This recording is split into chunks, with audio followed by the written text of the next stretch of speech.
आङो बे बाद्राबिल गामिनिनो बिसिडिसि भाइस चेयारमेन आरो दाखालि जे सल्ल'फारानि घटना जे जोंनि 28 नं LAC-नि MLA सारनि जि सायाव एलिगेसन लाबोदों बिनि सायाव आङो खेंफोरथि होनो सानदों जे जोंनि नाम्बार 2 बाद्राबिल गामिनि माखासे रायजो राजाफ्रा जोंनि जे प्राइमारिनि आफादगिरि बिथांखौ खावलायनाय बायदियै बिथाङा जोंनि MLA सारनिसिम थांनानै खावलायहैदोंमोन जे गामिनि माखासे अट'खौ लानानै दा बेयावहाय जोंनि MLA सारा बुंहरदों जे जिखुनु आङो माखासे खरसपतिफोरनि सायाव हरगोन जे बिनि सायाव थांनानै लाबोबाय बिथां जोंनि आफादगिरिया लाबोनानै बिनि सायाव जे बुंदों जोंनि MLA सारखौ जे 12,000 हरगोन बा 13,000 हरगोन नाथाय बियो आं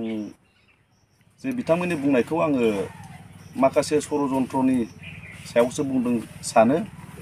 मानोना बे जेब्लानाखि जाथाय जादों अब्ला आंबो फैदों आंबो मोनसे जायगानिफ्राय थांनानै फैनायाव अब्ला आंबो बे गामिनि भाइस चेयारमेन जानानै आंबो आंनि आखाइजोंनो जोंनि 28 नं गसाइगाव LAC-नि MLA सारा बिदि हरदोंब्ला आं थोआखैब्ला बिथांमोननो आङो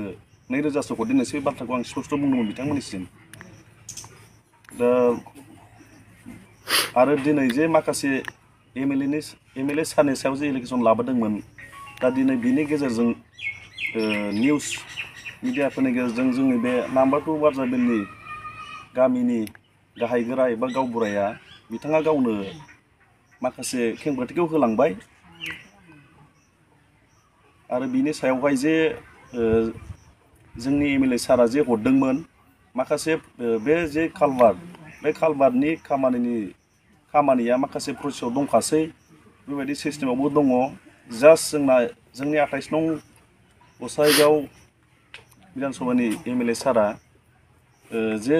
बे गामिजों बारनानै मोनसे जायगायाव इंलिश मिडियाम स्कुल दं बे स्कुलावहाय थांनो थाखाय जाहाथे सोलिनो औवानि दालां बानायनो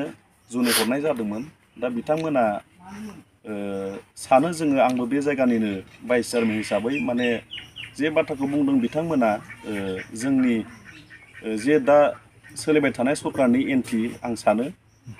आंनि बुंनाया एसेनोसै।